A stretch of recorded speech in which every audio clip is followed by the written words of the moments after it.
అన్నటువంటి ఆ క్షేత్రంలో మహాపుణ్యప్రదమైనటువంటి యజ్ఞ కార్యక్రమం చెయ్యాలని శౌనకాది మహాములందరూ సంకల్పించారు. ఆ సంకల్పం జరిగింది. వాళ్ళందరూ కూడా యజ్ఞాన్ని ఆచరిస్తూ ఉన్నారు. యజ్ఞము ఆచరిస్తూ ఉంటే అక్కడికి మహానుభావుడైనటువంటి సూత బ్రహ్మం ప్రవేశించాడు.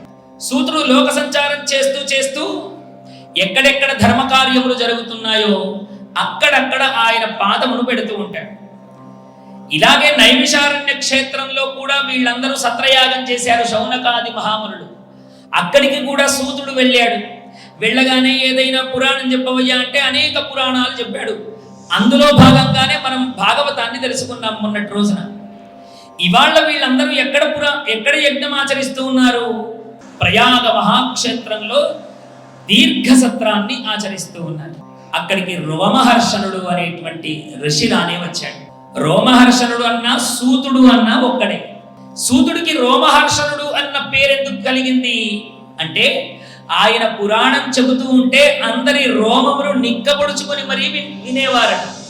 చెబుతూ ఉంటే అబ్బా ఏం చెబుతున్నావయ్యా అని అందరూ వినేవాళ్ళంతా అలా చేతుల మీద ఉన్న వెంట్రుకలన్నీ నిక్కబొడుచుకుంటున్నాయి కాబట్టి అందరూ ఆయన్ని రోమహర్షణ అని పిలిచేవారట.